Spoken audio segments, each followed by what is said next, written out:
Oh, I'm already streaming. Oh, okay. Got it. Alright, here we go. I'm going to put this large screen like that. And here we go.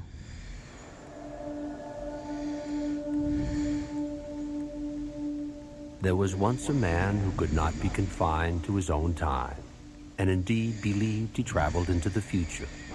He has been called the king among prophets, and his followers conjure visions of Armageddon and apocalypse with the mere mention of his name, Nostradamus. It is very important for us to study Nostradamus and try for the prophecies, because in so doing, we can change our future. Today, we are at the culmination point of where his visions are coming to their conclusion. And we're beginning to see just what kind of a visionary he truly was.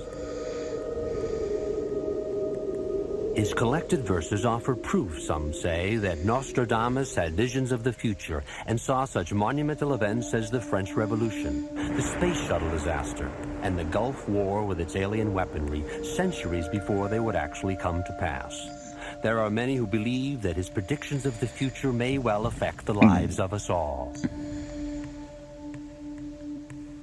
He who is called a prophet now was once called a seer. Strictly speaking, a prophet is one who sees things remote from the natural knowledge of men. Michel Nostradamus.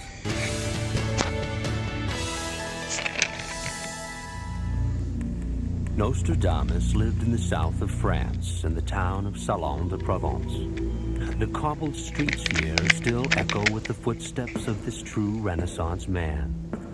Though he walked on these stones more than 4 centuries ago, it is easy to believe that Nostradamus, the seer of Provence, still watches over this crumbling village and still sees the street marked by his name, and the path that winds past the home he lived in, and upstairs, once concealed, his secret study.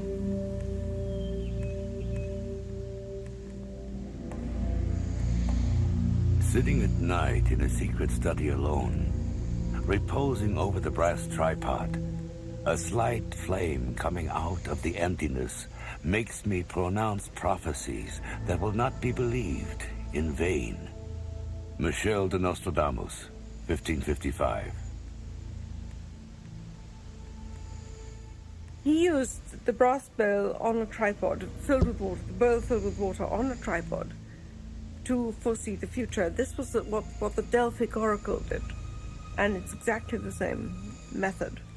You just gazed into it and saw visions. But Nostradamus was slightly exceptional, and he not only saw visions, he heard them as well.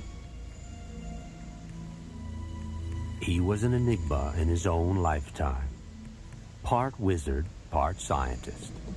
Nostradamus was a visionary poised in an age when superstition and magic ran headlong into the intellectual revolution that would be called the Renaissance. He was very eclectic in the sense that he gathered information from a number of sources. He was into numerology, he was into the Kabbalah, he was into all different kinds of forms of divination. Not surprisingly, few records exist that accurately describe his appearance. The pictures that have survived of Nostradamus show him with this gray beard and the gray hair. And he had this long, straight nose. But the most significant feature was his piercing eyes. At the time, they described him as having the kind of eyes that could see through people. And this was probably true because he could see to beyond time, into the future. And he had a strange effect on people. People follow Nostradamus and other prophets simply because they would like the advantage of knowing what's about to happen. Now, most of our lives are spent trying to get an advantage, trying to get some sort of a tool or weapon that we can use to conquer our environment, to beat it in some way, to get the advantage. That's the secret word.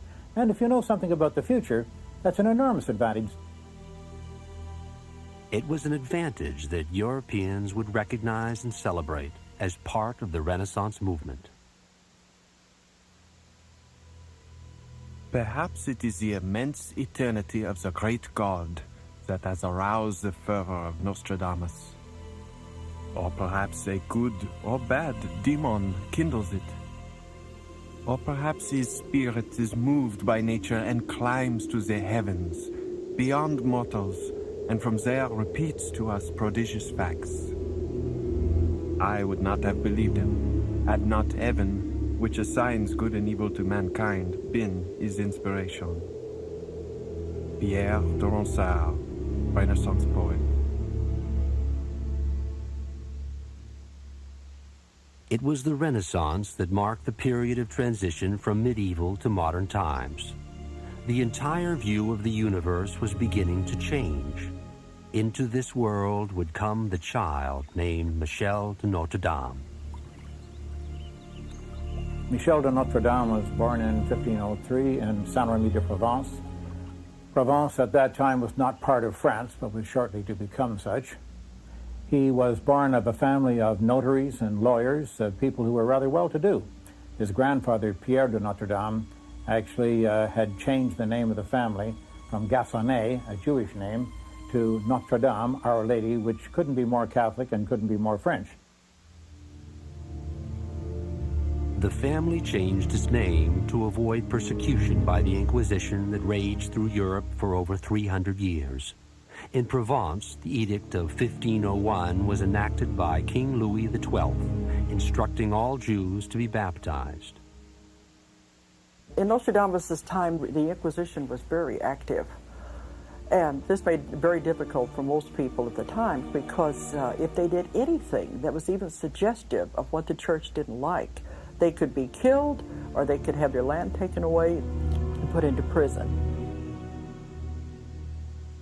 In spite of persecution, the 16th century was alive with the excitement of newly available knowledge in medicine, mathematics, philosophy, and astronomy. Young Michel de Notre Dame would find these studies intoxicating at a very early age. It was one of his grandfathers, Jean de Saint-Remy, who recognized a special talent within Nostradamus as a child. And he took him under his wing. He actually asked that the family allow him to come and have him live in his household. And he was probably taught in some of the ancient rites of Kabbalah, into some of the more mystical aspects of Jewish tradition. We know he was given books of magic that he kept until he was an older man. So we think he was schooled in magic and in spells and incantations. In addition to the rudiments of mathematics, Latin, Greek, and Hebrew, his grandfather would give him his first taste of what were called the celestial sciences. Hebrew tradition has a rich background dealing with astrology, dealing with the stars of heaven. So his grandfather would have been one that would have led him to look up into the heavens and to witness not only the stars as they are, but the stars as they can impel human consciousness and bring about the destiny of civilization. From this early age, his grandfather would encourage the young boy to pursue a livelihood in the art of medicine. As a physician, of course, he would have to study astrology. That was the first subject to be studied in medical practice. And I'm sure that the clear skies of Saint-Remy de Provence attracted his attention. I'm sure that his grandfather encouraged it. Jupiter, being more joined to Venus than to the moon, appearing in white fullness, Venus hidden under the whiteness of Neptune, struck by Mars through the Milky Way. Michel de Nostradamus, 1555.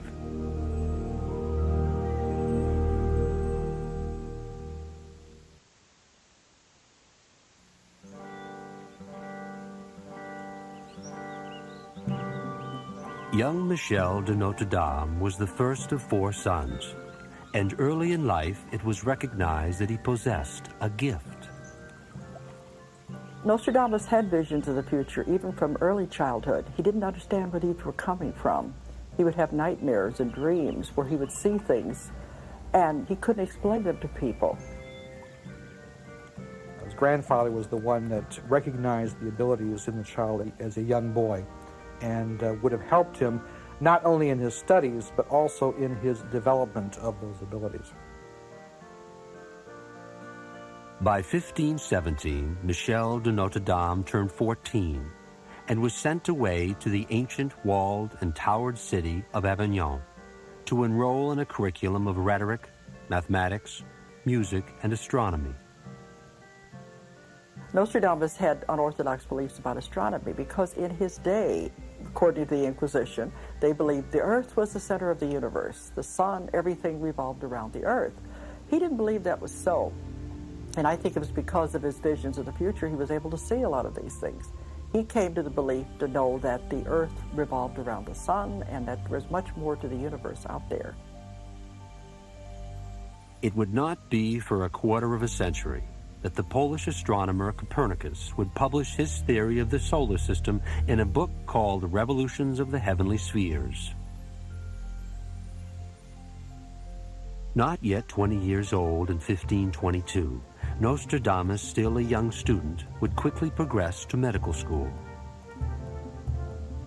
I, Michel de Notre Dame, of the country of Provence, of the city of Saint-Valmay, have come to study at the University of Montpellier, of which I agree to observe the rules, the rights, and the privileges, both present and future. At age 19, Nostradamus was enrolled in the University of Montpellier, which was considered one of the major medical colleges of the day. Also, most of the faculty was of Jewish background, so he fit right in, and much of the learning, much of the education, the scholars of the day, this was the center for medical research. In medical practice of the 16th century, astrology came first. The doctors had to know astrology, had to be able to apply it, and they certainly had to know the birth date and the geographical location of the birth of the patient. That was all important, because diagnosis was done primarily through the astrological signs and portents. One of his aspects of education was not only in the science of healing, but also the metaphysics of healing, because he realized that it was not simply the healing of the body that was important, it was also a healing of the spirit and the soul. A prodigious student, Michel de Notre Dame received his medical degree after only 3 years and was honored with the four-cornered hat of a physician, but he was yet to be known as Nostradamus. Upon his graduation as a physician from the University of Montpellier, Michel de Notre Dame would take the Latinized version of his name. Notre Dame, Our Lady, would become Nostradamus. The year that Nostradamus obtained his medical license, an epidemic of the plague was devastating southern France. A chilling description of such an epidemic was left behind by Nostradamus' son, César. Persons stricken by the furor of this malady completely abandon all hope of recovery.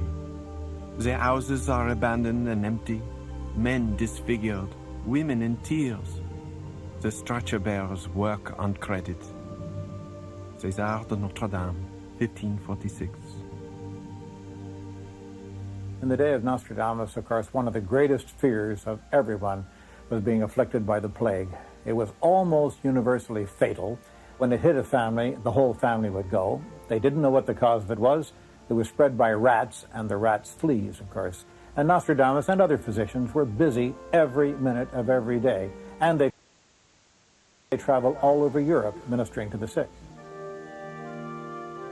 At that time that Nostradamus was living, the plague actually was considered a series of different kinds of diseases. But the most prevalent was what was called the charbon, which was the Black Plague.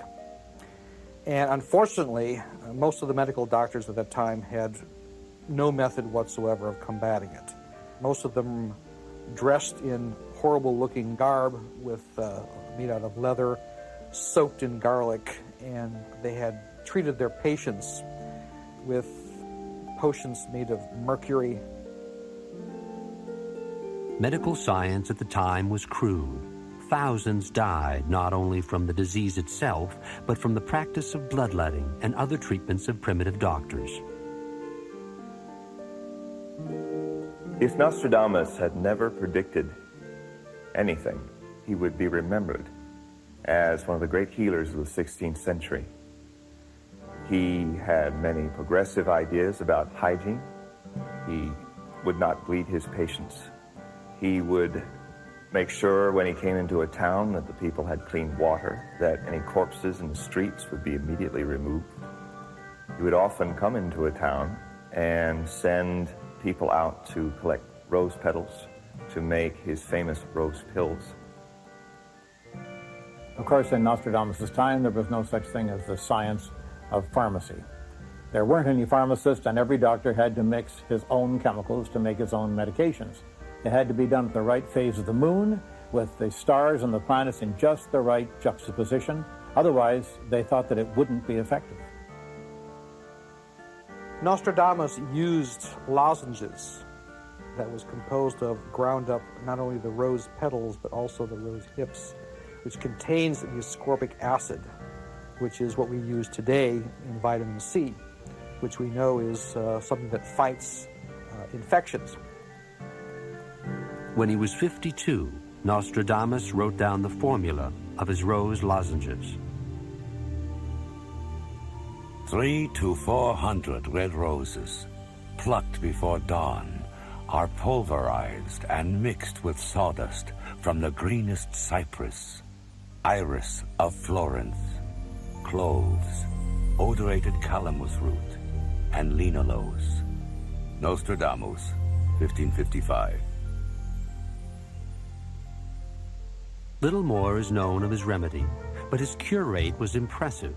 Some hold that another secret was a belief in cleanliness.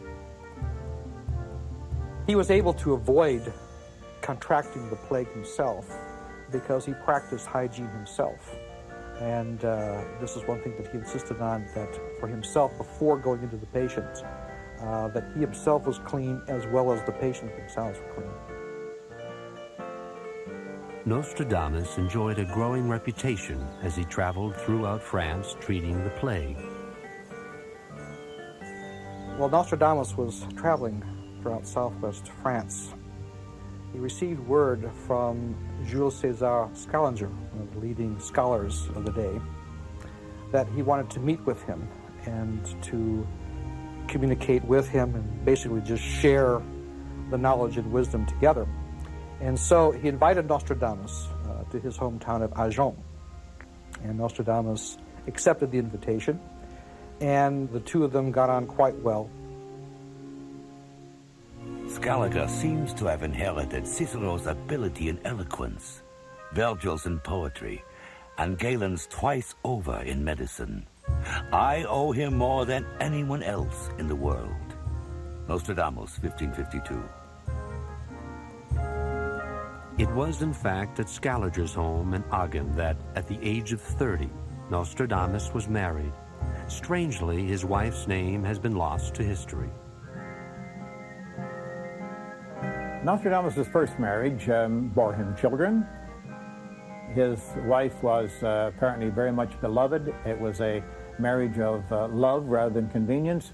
And unfortunately, while he was away, probably in Italy at the time, the plague swept through that particular part of Provence, and we returned to find that his entire family had fallen victim to the plague. He lost all of them.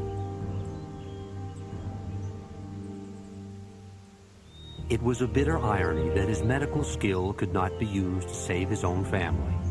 His reputation suffered along with his heart. If Nostradamus was indeed a prophet, he knew then there would soon be change.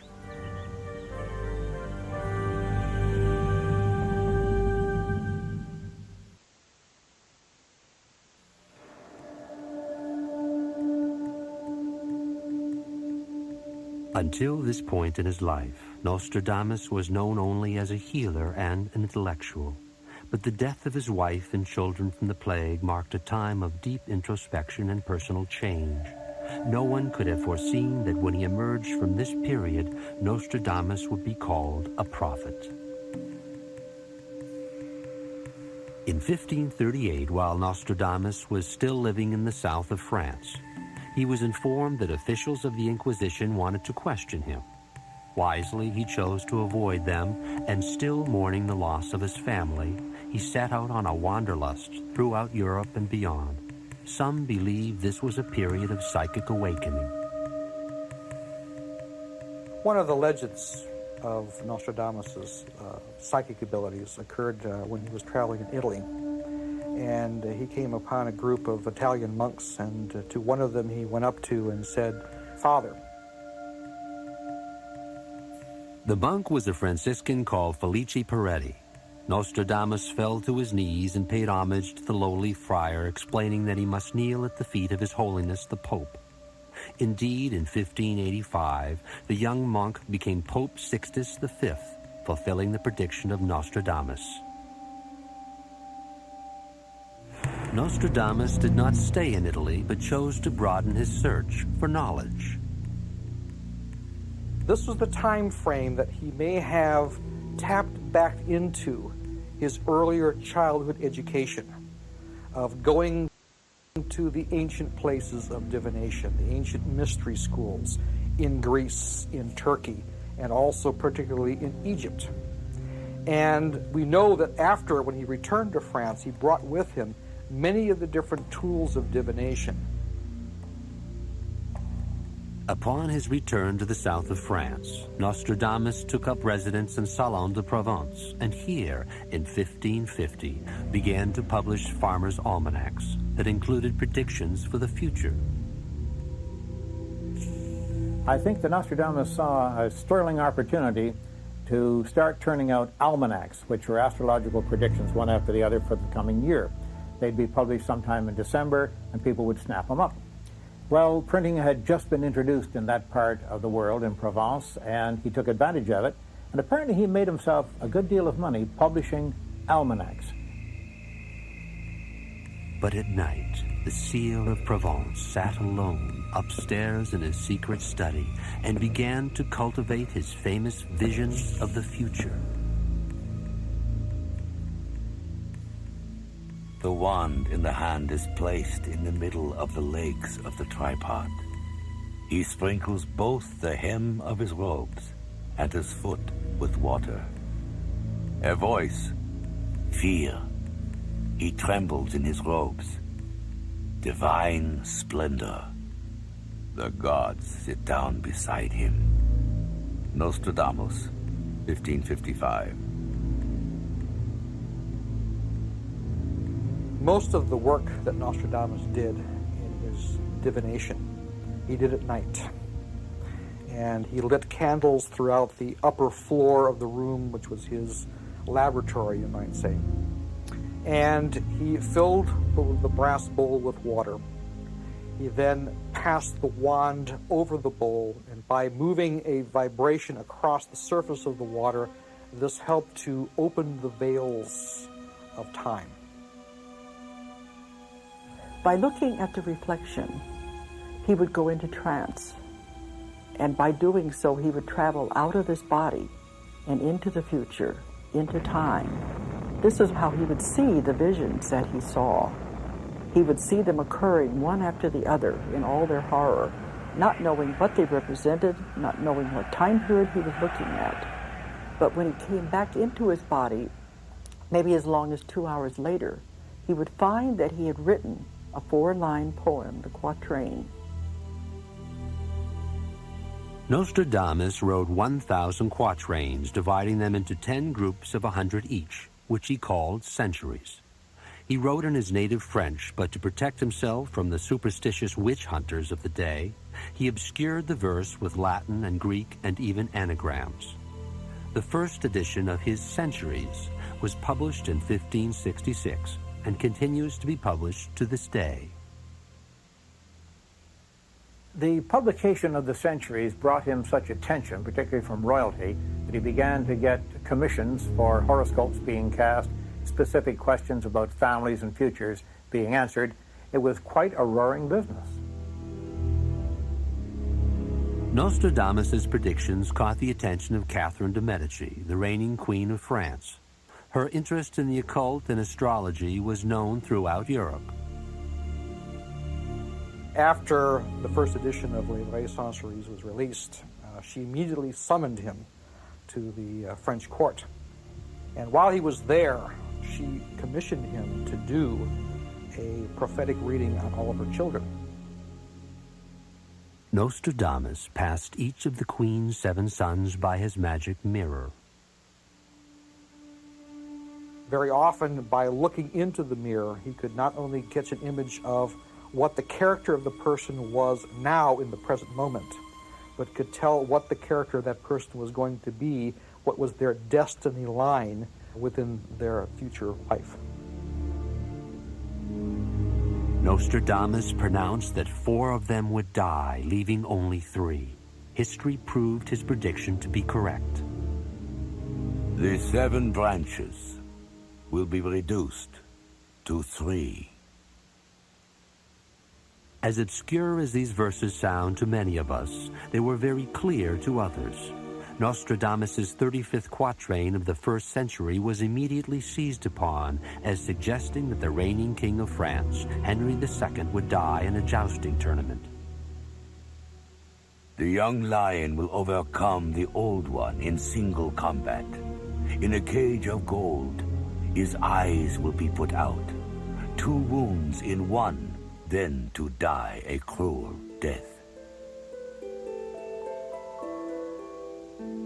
The fatal accident occurred in the summer of 1559, as the king celebrated his daughter's wedding with a joust. He would ride against Count Montgomery, the captain of his Scottish Guard. They lined up on the lists.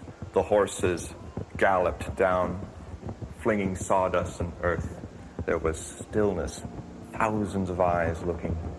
There was a sudden crack, followed by thousands of gasping voices, as they saw a huge splinter protruding out of the golden visor of the king's helmet. He fell to the ground, carried off, mortally wounded. The shaft had entered just behind his left eye, instantly blinding it, plunging deep into his brain. He suffered in agony for 10 days, slowly dying from infections. The young lion will overcome the old one in single combat.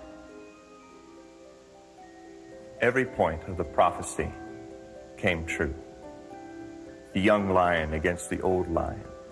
In fact, they were in a field of single combat. In other words, it is a tournament, a joust. In a cage of gold, his eyes will be put out. 2 wounds in one, then to die a cruel death. 2 wounds made one. The eye is blinded, the brain is pierced. 2 wounds made one. And he was blinded as the splinter did plunge through the gold cage of his helmet. In Nostradamus' time, it was believed that only witches and heretics could see through time. To claim clairvoyance was heresy against the church. On the night of the king's death, a crowd gathered in front of the Inquisition, demanding that Nostradamus be burned. That night, Count Montgomery was heard to exclaim, "Cursed be the Divine One, who predicted it so evilly and so well." As a favorite of Catherine de' Medici, Nostradamus was spared. Catherine's interest in Nostradamus was such that when she and the new King of France, Charles IX, her son, mounted the throne, they actually made a tour of France, covered every major city in the entire kingdom. When they came to Salon, they asked to meet Nostradamus personally. As we were passing through Salon, we have seen Nostradamus, who has promised to my son, King Charles IX, long life. Catherine de' Medici, 1564. Though favored by the Queen, Nostradamus still continued to obscure his written predictions against persecution by the Inquisition. Although I have often foretold, long before what hath afterwards come to pass, I was willing to hold my peace. But afterwards, I was willing for the common good to enlarge myself in dark and abstruse sentences, declaring the future events, chiefly the most urgent. Michel Nostradamus, March 1555.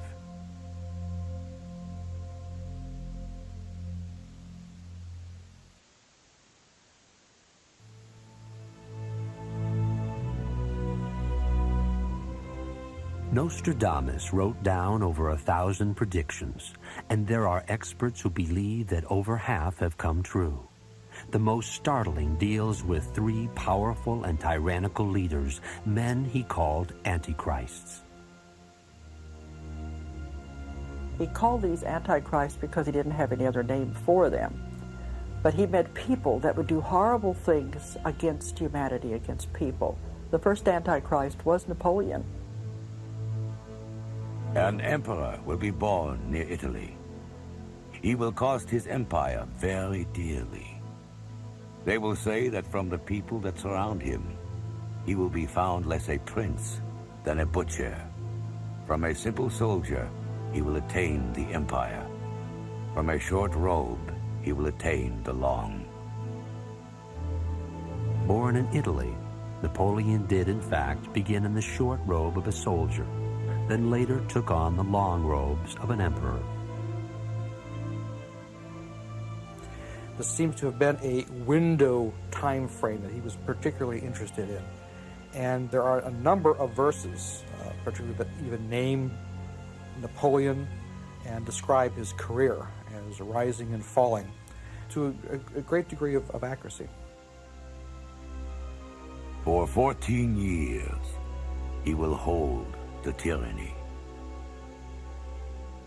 Indeed, Napoleon's reign of war and terror began in November of 1799 and lasted 14 years and 5 months when he was exiled on Elba in April of 1814.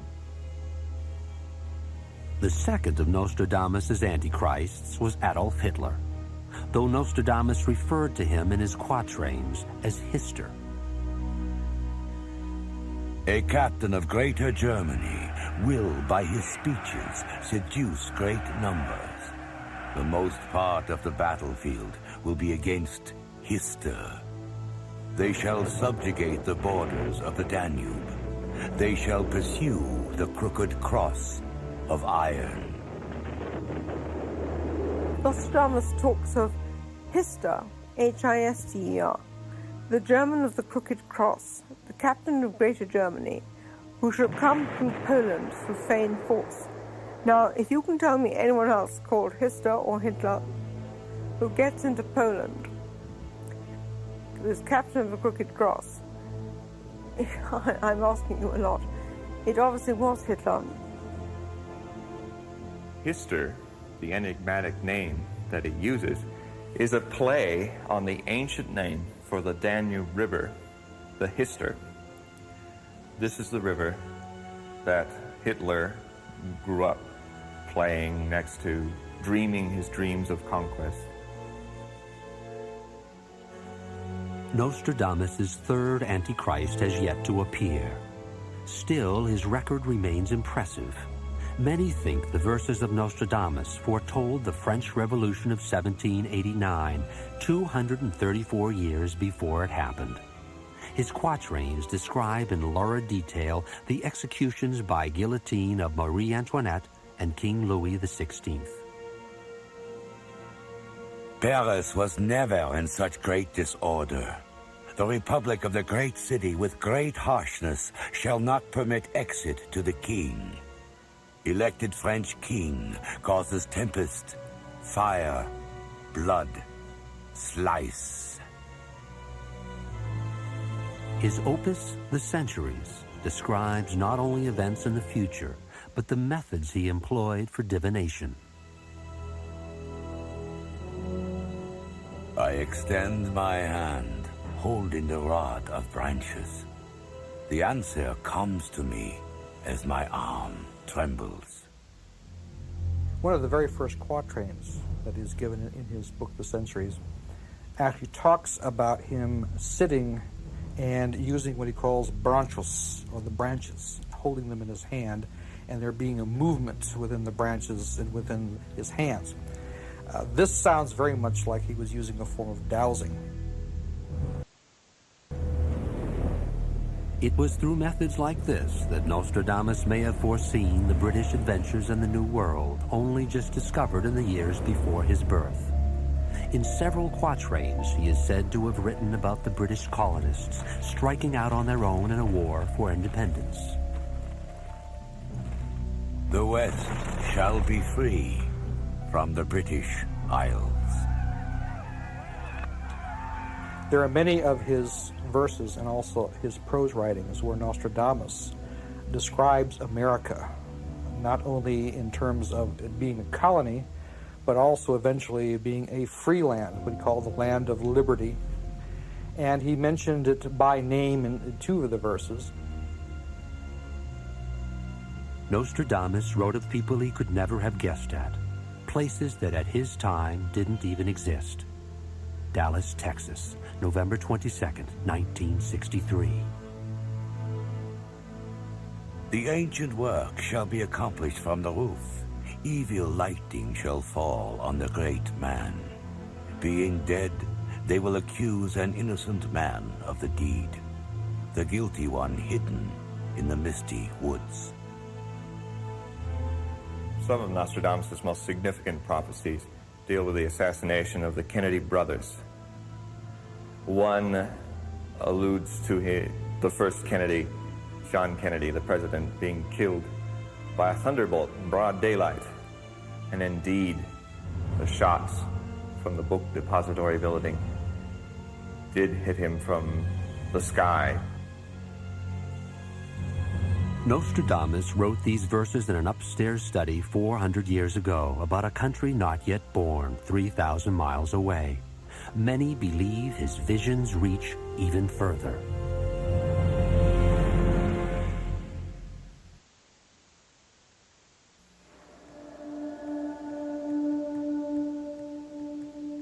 It is hard to imagine that the prophecies of Nostradamus were actually written in the 16th century, a time radically different from our own.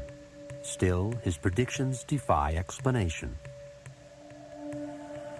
Some of the most startling predictions of Nostradamus dealt with these mechanical and technological inventions of our time. They will see the pig-like half-man, noise, shouts, battles seen in the heavens. He couldn't understand them. He had no words in his language to describe them, so he had to refer to them with things that he knew. He shall go out in an iron fish, thrown upon the shore by a great wave. It shall be as a barn under the sea, its strange form wild and horrifying. From the sea its enemies soon reach the walls. There is one fascinating verse that speaks about a certain person stepping down and placing their foot on an alien soil, which he says is on the corner of the moon. In the heavens shall be seen a running fire with long sparks. He will come to take himself to the corner of Luna, where he will be taken and placed on alien land. Tranquility Base here. The Eagle has landed. Nostradamus may also have predicted that all such exploration would not be successful. 9 will be set apart from the human flock. Their fate will be sealed at the moment of their departure, separated from judgment and advice. Kappa, Theta, Lambda, banished and scattered. Kappa, Theta, Lambda, mixed in an anagrammic form, create the final word, Morton Fiacol, the company responsible for building the solid rocket boosters. And as we can see in those terrible pictures of the Challenger, the scattered debris falling trails to the sea. They indeed were scattered. Scholars of Nostradamus believe he may also have predicted the Gulf War. Very nearly 1 million men toward Persia. The true serpent will invade Byzantium and Egypt. He will enter, wicked, infamous villain, tyrannizing over Mesopotamia, the land horrible and black in appearance. There are a number of verses which refers to a tyrant. And one of the verses, he actually calls him Dam, D-A-M, which comes pretty close to being Saddam. But Nostradamus' predictions don't end here. Worldwide famine, Nostradamus predicts throughout the end of the century. It seems to be one of his sort of keywords. Earthquakes and famines seem to be the things that this decade of this century is going to be renowned for. And so far it's turned out very much the case. The overwhelming quantity of catastrophic prophecies in the quatrains would lead many to think our future is bleak. It must be understood that Nostradamus' quatrains are the worst-case scenarios. They are what will happen if mankind doesn't do anything to stop it. The future is not set in stone. It is changeable. This is part of a work of a psychic to tell people what's going to happen so they can do something about it to stop it. This is very important to realize. The year 1566 saw a warm and mild summer in Salon de Provence. And during this time, Nostradamus penned his final quatrain at the age of 63. Then, mysteriously, he closed his books forever. In his prose writing, he does describe that at one point he took many of the ancient manuscripts that he worked from as part of his form of divination, and he said he cast them into the fireplace. I have at my disposal volumes which have long been hidden, but dreading what use might be made of them, I consigned them to the flames. As the fires arose to engulf the pages themselves, there was a tremendous glow that not only filled the fireplace and filled the room, but filled his entire house with a very strange, etheric glow. And it was like the release of the spirit of the ancient wisdom itself. Now an old man, Nostradamus had become weak. His heart was failing. He didn't know what to do about it because it couldn't be treated in his day. He didn't recognize the symptoms except as something that some of his patients had, and now he had it. He was constrained to stay in one room. He lived on a pallet at the side of the room near a window, and he had to be hand-fed, and he eventually died of congestive heart failure. In a small stone church in Salon, a stone marks the tomb of the seer of Provence, Nostradamus. 20 years of the reign of the moon have passed. When the sun takes up its exhausted days, then my prophecies will end and be accomplished. Nostradamus.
Alright, well that was interesting, huh? What else do we want to see or listen? You want to do some meditation? Or just find some free music? I don't know. Let's see what we got.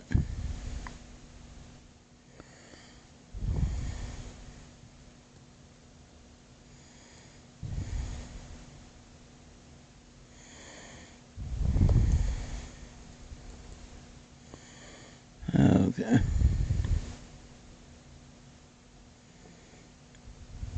I think I want to do some. I do want to do some frequency work.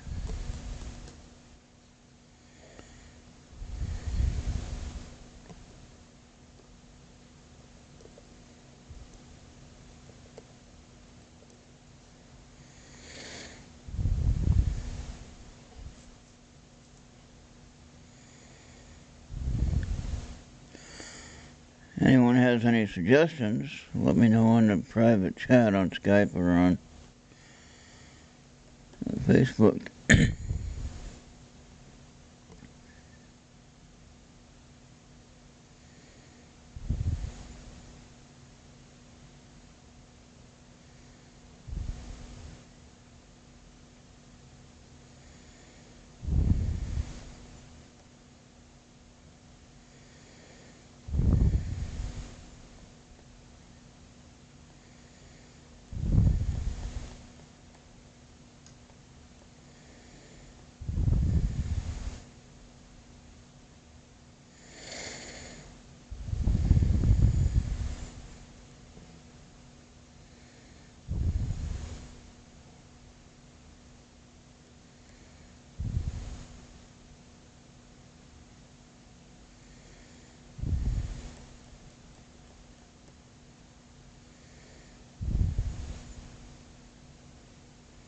That was a good one, 741 hertz.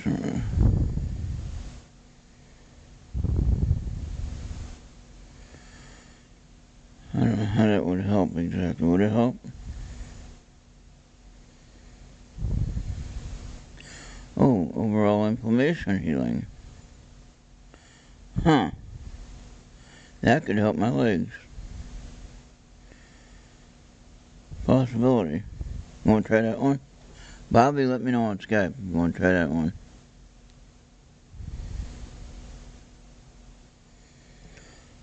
Overall inflammation healing, Bobby. Let's see what it sounds like, alright?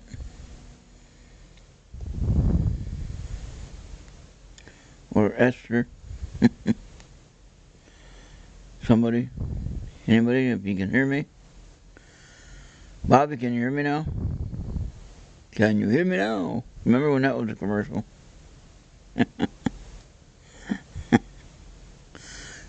Can you hear me? Can you hear me now? What was that, Verizon? Or no, that was Sprint, right? Sprint? I don't know. I don't remember. Anyway, it looks like it's working. So I'm going to play this one here. Here we go.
Okay, well, I think that's about it for tonight. That one there is kind of odd.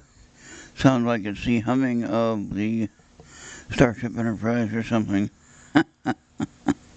Kind of like that. Thank you for tuning in tonight, listening to the show. Unless you wanted to hear another one, Bobby, you want to hear a little bit more of another frequency? Not this one that we're looking at. We can find another one. This one here is kind of weird. There's just few that are just kind of like nerve-wracking just listening to it. This ain't quite like that, but it's close. Has a steady hum that I don't know if that's good or bad. But anyway, if you want another one, I can find something else here. And is anyone else in chat?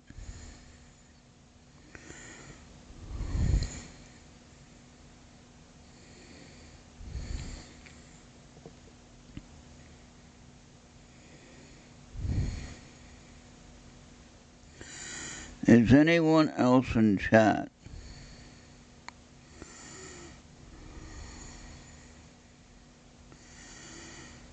Okay, here's a detox chakra. No, I wanted to align chakras.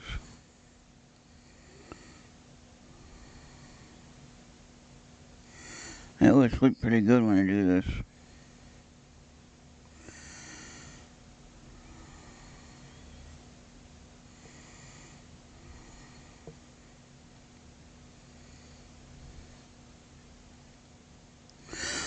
Let's look at this, bring a positive transformation and boost your aura. You want to play that one? Or do you want to do, no. Let's do, let's try this one. Alright, let's try this one. We get it.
Alright, we're going to go ahead and wrap this up right now.